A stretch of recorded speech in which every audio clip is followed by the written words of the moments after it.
Hello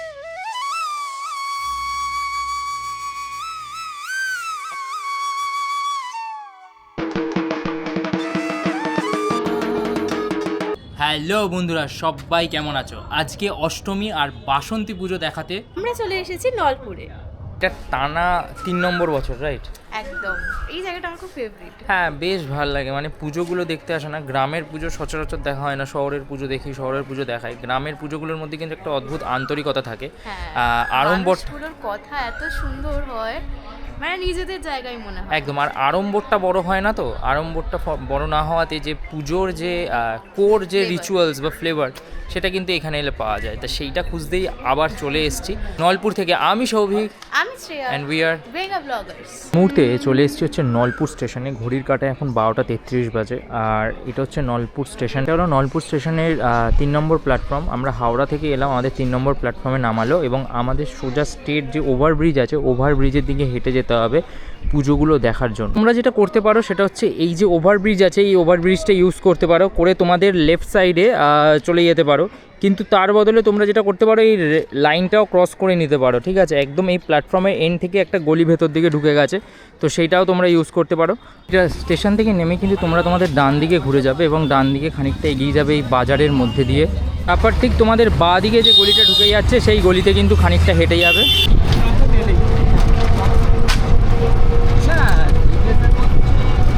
station থেকে 10 টাকা টোটো ভাড়া দিয়ে তোমরা কিন্তু এসে নামবে হচ্ছে এই যে রঘুনাথ বাটি হাই স্কুল এখানে রয়েছে, দেখতে পাচ্ছ এই স্কুলের সামনে। ঠিক তার সামনে দিয়ে কিন্তু পুজোগুলো শুরু হয়ে যায় এবং এখানে প্রথম পুজো রয়েছে। প্রথম যে পুজোটা তোমাদের সামনে দেখাচ্ছি সেটা হচ্ছে রঘুদেব বাটি ইউথ ক্লাবের পুজো এবং মণ্ডপ সজ্জাটা কিন্তু একটা সাবেকি ঘরানার মণ্ডপ। 18তম বর্ষ ওদের। এই মুহূর্তে মূল যে মণ্ডপ রয়েছে সেখানে প্রবেশ করলাম। আর এখানে হচ্ছে মাতৃ প্রতিমা, বেশ ইউনিক একটা মাতৃ প্রতিমা। এখানে কিন্তু মা দুর্গা অসুরকে বধ করার সাথে সাথে তার 2 সন্তান কার্তিক আর গণেশকে কিন্তু দোল খাওয়াচ্ছে। মায়ের হাতে একটা রশি রয়েছে, দেখো, সেটা দিয়ে কিন্তু তার 2 সন্তানকে ওখানে দোল খাওয়াচ্ছে। আর এদিকে কিন্তু মা লক্ষ্মী আর সরস্বতী রয়েছে। তো বেশ সুন্দর একটা প্রতিমা। সাধারণত এই ধরনের প্রতিমার ক্ষেত্রে আমরা কৃষ্ণনগরের একটা ছাপ দেখতে পাই আর কি, যেখানে এরকম পেছনের সিনারি থাকে। বেশ বেশ সুন্দর লাগছে প্রতিমাটা। এই মুহূর্তে চলে এসেছে হচ্ছে বালক সংঘ, গন্ধব্যপুর, উলা হাওড়া, এবং ওদের ভাবনায় কিন্তু মোহনবাগান। সাধারণত হাওড়ার যারা মানুষ তারা বেশিরভাগই আমি শুনেছি যে মোহনবাগান সমর্থক হয়ে থাকে আর কি। এবং সেটাই আমি মণ্ডপে দেখতে পাচ্ছি, একদম সবুজ মেরুন মণ্ডপ যাকে বলা যায়। এবং এখানে কিন্তু মায়ের যে ভেতরে মূর্তি, সেই মূর্তি এখন কিন্তু সন্ধি পুজোর প্রস্তুতি চলছে। অষ্টমী সন্ধি পুজোর যে প্রস্তুতি, একদম 108টা পদ্ম সহকারে যে ফুল ইত্যাদি যা কিছু আছে সেগুলোর কিন্তু প্রস্তুতি গ্রামের সমস্ত মানুষরা মিলে করছে। এবং এখানে কিন্তু যে দেবদেবীর মূর্তি রয়েছে সেগুলো কিন্তু একদম এই ওপরে রয়েছে আর কি। বালক সংঘের পুজো দেখার পর তোমরা কিন্তু এরম একটা গ্রাম্য মেঠো পথ ধরে হাঁটতে থাকবে। সেই চাকচিক্যর সাথে কিন্তু এই যে আন্তরিকতার মিশেল, সেটা কিন্তু বেশ অন্যরকম, তাই না? দুটোই দরকার, একদম। বলতে বলতে কিন্তু আরও একটা পুজোর সামনে চলে এলাম। এই মুহূর্তে চলে এসেছি গন্ধব্যপুর বারোয়ারিতলা সেবা সমিতিতে। আর গামছা দিয়ে সম্পূর্ণ মণ্ডপটা কিন্তু করা হয়েছে। মণ্ডপের বিভিন্ন অংশে গামছার যে ব্যবহার, সেই ব্যবহার কিন্তু দেখতে পাচ্ছি, যেটা কিন্তু দেখতে অপূর্ব লাগছে। আর যত আস্তে আস্তে ভেতরে যাব, ভেতরে গেলে কিন্তু তোমাদের যে প্রতিমার রূপ সেটা দেখাতে পারবো। প্রতিমাটা কিন্তু বেশ সুন্দর হয়েছে, যেখানে কিন্তু একটা কুলোর সামনে মা দাঁড়িয়ে রয়েছে আর তার সন্তানেরা কিন্তু এখানে পাশাপাশি মায়ের সাথে নিচে দাঁড়িয়ে রয়েছে। দেখতে বেশ সুন্দর লাগছে প্রতিমাটা। আর এখানে কিন্তু যেটা পুজো হয়েছে সেই প্রতিমাটা রয়েছে। প্রতিমাটা খুব ছোটোর মধ্যে রয়েছে এবং সেখানে কিন্তু মায়ের যে চোখ সেটা কিন্তু বেশ রাগী আর কি। এই মুহূর্তে কিন্তু চলে এলাম হচ্ছে যুবকবৃন্দের পুজোতে এবং এখানে কিন্তু যে আলোর লাইটিংগুলো রয়েছে এগুলো খুব পপুলার হয়েছে এখন, দেখতেও বেশ সুন্দর লাগে এই লাইটিংগুলো। সন্ধেবেলা যদি আসতাম তাহলে ব্যাপারটা আরও বেশি ভালো হতো, বাট বাড়ি থেকে বেশ খানিকটা ডিস্টেন্স হয়, সকাল সকালই আসতে হয়েছে। এই হচ্ছে যুবকবৃন্দর ক্লাব এবং ঠিক তার সামনে কিন্তু মণ্ডপটি রয়েছে এবং মণ্ডপটি কিন্তু সম্পূর্ণ কাপড়ের তৈরি, যে নর্মাল সাবেকি মণ্ডপ হয় সেই ধরনের মণ্ডপ আর কি। 32তম বর্ষ। আর ভেতরে কিন্তু একটা খুব সুন্দর সাবেকি দুর্গা প্রতিমা রয়েছে, পূর্ব সুন্দর কিন্তু মাতৃ প্রতিমা, সাবেকি মাতৃ প্রতিমা। এখানে আমরা দেখতে পাচ্ছি মা দুর্গা মহিষাসুরকে বধ করছেন এবং পুরো এই তার 4 সন্তানকে নিয়ে এসছে।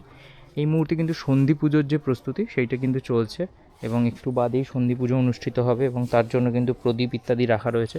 তো একদম শারদীয়া দুর্গা পুজোর যে অনুভূতি সেটা কিন্তু বাসন্তী পুজোর সময় তোমরা পেয়ে যাবে নলপুরে এলে। যুবকবৃন্দের পুজোটা দেখে এই গলিটা দিয়ে বেরোবে, জাস্ট আবার খানিকটা এগিয়ে এলেই কিন্তু এখানে একটা পুজো হয় এই পুকুর পাড়ে। এটা কিন্তু অন্নপূর্ণা পুজো হয়, এই পুজোটা খুব সুন্দর হয়, তাই না? অশ্বত্থতলা আমরা কজন, এবং ওদের কিন্তু অন্নপূর্ণা পুজোটা বেশ সুন্দর হয় আর কি পুকুর পাড়ে। এই যে ওদের মণ্ডপ দেখতে পাওয়া যাচ্ছে এখান থেকেই, যদিও এখনও কিন্তু মণ্ডপের কাজ খানিকটা হওয়া বাকি আছে। পাড়ারই মেয়ে কিন্তু রঙের কাজ করছে এই মুহূর্তে। মণ্ডপটা বেশ সুন্দর, কিন্তু অপূর্ব হয়েছে, যেখানে দেখা যাচ্ছে বাবা আর সন্তান মিলে সময়ের চাকাকে ঘোরানোর চেষ্টা করছে আর কি। খুব সুন্দর একটা ডিপ কনসেপ্ট রয়েছে এরকম একটা গ্রাম বাংলার পুজোতে, সেটা কিন্তু বেশ সুন্দর লাগছে আর কি। আর আমি আস্তে আস্তে মণ্ডপের ভেতরে যাব। মণ্ডপের ভেতরটা অভূতপূর্ব হয়েছে, অভূতপূর্ব। এখানে যে সময়ের চাকার সাথে রাশি চক্রকে এক করে দেওয়া হয়েছে, এই পুরো ব্যাপারটা কিন্তু বেশ বেশ সুন্দর লাগছে আর কি। জলপুরি আসার পর যতগুলো মণ্ডপ দেখলাম, এই মণ্ডপটা কিন্তু সব থেকে বেশি সুন্দর লাগলো আমার কাছে। এবং এখানে কিন্তু যে রাশিচক্র, সময় চক্রের যে বিষয়গুলো রয়েছে সেগুলো খুব সুন্দর করে ফুটিয়ে তুলেছে।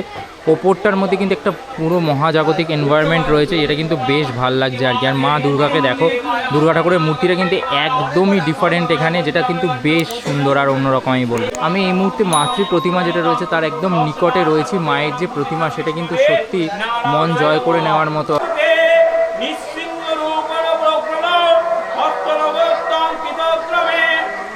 গলি থেকে অন্নপূর্ণা পুজো থেকে বেরোলে আর জাস্ট এই বাঁশবাগানের মধ্যে দিয়ে হাঁটতে হাঁটতে ওই যে ওই দূরে কিন্তু আরেকটা পুজো মণ্ডপ দেখা যাচ্ছে, এবং ওখানে কিন্তু ওই পুজোটা বেশ বড়, এই অঞ্চলের অন্যতম বড় পুজো ওখানে হয় আর কি। চলে এলাম কিন্তু হীরাপুর যুবগোষ্ঠী, এবং এই অঞ্চলের সব থেকে বড় পুজো আমি বলবো। এবং এই কারণে কিন্তু মণ্ডপ সজ্জাটাও দেখতে পাচ্ছ বেশ গ্রেসফুল আর কি। এবং এখানে কিন্তু বাংলার যে নিজস্ব রুরাল হস্তশিল্প রয়েছে, হ্যান্ডিক্রাফট রয়েছে, সেই সমস্ত জিনিস দিয়ে কিন্তু মণ্ডপটা নির্মাণ করা হয়েছে। এবং মণ্ডপের বিভিন্ন অংশ কিন্তু তুমি তার ছাপ দেখতে পাচ্ছ, যেখানে কিন্তু যে কাঠের পুতুল আমাদের বাংলার জনপ্রিয়, তার সাথে মাটির হাঁড়ি, এই সমস্ত কিছু দিয়ে কিন্তু এই মণ্ডপটা নির্মাণ করা হয়েছে। মণ্ডপটা দেখতে কিন্তু বেশ বেশ সুন্দর লাগছে, এতটা ব্রাইট লাগছে। যখন রাত্রিবেলার লাইট জ্বলে যাবে তখন কিন্তু মণ্ডপটা আরও বেশি কালারফুল লাগবে। এইদিকে যদি দেখাই, এইদিকেও মণ্ডপের বিভিন্ন অংশে জিনিসপত্র রয়েছে। আর এই মুহূর্তে কিন্তু মায়ের যে সন্ধি পুজো, সেই সন্ধি পুজো এখানে শুরু হয়ে গেছে, এবং ওটারই কিন্তু পুজো চলছে এই মুহূর্তে। মণ্ডপের ভেতরটা কিন্তু সত্যিই অনবদ্য লাগছে আর কি, অপূর্ব লাগছে কিন্তু মায়ের যে মূর্তি। এবং এখানে যে সন্ধি পুজোর আমেজ সেটা পুরোপুরি দেখা যাচ্ছে, যেহেতু এই ধুনো ইত্যাদি পুজো আছে। এই ব্যাপারটা কিন্তু পুরোপুরি শরৎকালীন যে দুর্গাপুজো সেইটার যে ভাইব, সেই ভাইবটাই কিন্তু ক্রিয়েট করা আমি বলবো, এবং বেশ সুন্দর লাগছে।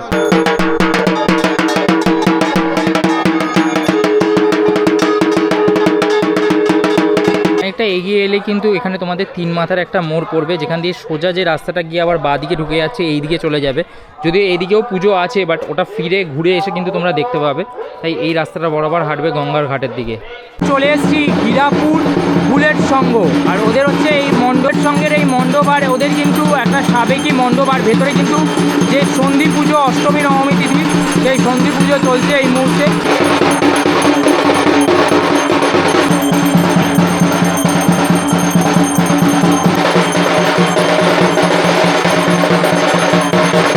কিন্তু খানিকটা এগিয়ে এলেই কিন্তু পড়বে হচ্ছে বজবজ ফেরিঘাট। এই যে এটা হচ্ছে ফেরিঘাট, গঙ্গা দেখা যাচ্ছে, ঠিক ওপারটা হচ্ছে বজবজ।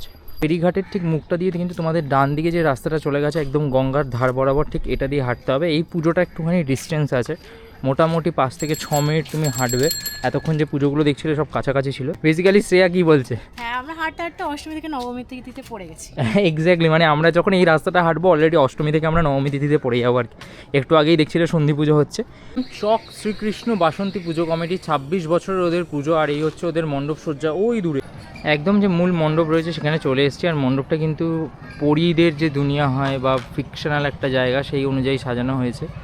বা মণ্ডপের ভেতরে এই অংশগুলো কিন্তু বেশ কালারফুল লাগছে, আলোক মানে লাইটিংটা যেটা রয়েছে সেটা কিন্তু এই মূর্তিগুলোকে বেশ অন্যরকম দেখতে লাগছে। আর এই হচ্ছে প্রতিমা ওদের, যেখানে কিন্তু মা দুর্গা, গণেশ আর মহাদেবকে নিয়ে সিংহাসনে বসে আছে। এদিকে লক্ষ্মী রয়েছে, আর এদিকে সরস্বতী আর কার্তিক রয়েছে। এবং এখানে কিন্তু মিডিয়া পার্সনসরা রয়েছে যারা কিন্তু মায়ের এই পুজোটা তুলছে। আর এখানে কিন্তু একজন বসে আছেন যিনি মায়ের পুজো করে আর কি ক্লান্ত আর কি এইভাবে। তো একটা খুব সুন্দর মানে মূর্তি করা হয়েছে, যে মূর্তিটা কিন্তু দেখতে একদম অন্যরকম আর কি। গঙ্গার ধারের ওই রাস্তাটা বরাবর হেঁটে আসছিলাম, এইখানে চক শ্রীকৃষ্ণপুরের পুজোটা দেখলাম, দেখে ঠিক তার অপোজিটে যে রাস্তাটা আবার সোজা ঢুকে গেছে, এইটা দিয়ে কিন্তু তোমাদের এবার স্টেশনের দিকে এগিয়ে যেতে হবে এবং যাওয়ার পথে তোমাদের আরও বেশ কয়েকটা পুজো পড়বে। পুরো হাঁটতে হাঁটতে কিন্তু এমন একটা জায়গায় চলে এলাম যেখানে আমি রাস্তায় হাঁটতে হাঁটতে এরকম অনেক গৌরিক পতাকা দেখতে পাচ্ছিলাম, আর ঠিক সেইখানেই কিন্তু আমার চোখে পড়লো এই একটা পুজো যেখানে কিন্তু প্রভু শ্রীরামের পুজো হচ্ছে। শ্রীরাম, সীতা আর লক্ষ্মণের মূর্তি, সিংহাসন আরোহণ করে রয়েছে 3 জন আর কি। এখানে একদম শেষ যে পুজো নলপুরের, সেখানে চলে এসেছি জনকল্যাণ সমিতিতে। আর এখানে কিন্তু একটা মেলাও বসে, কিন্তু এখন তো দুপুরবেলার সময়, বাছোয়া নাহলে একে নিয়ে এসেছিলাম, এই মেলায় ঢুকতে চাইতো, যাই হোক।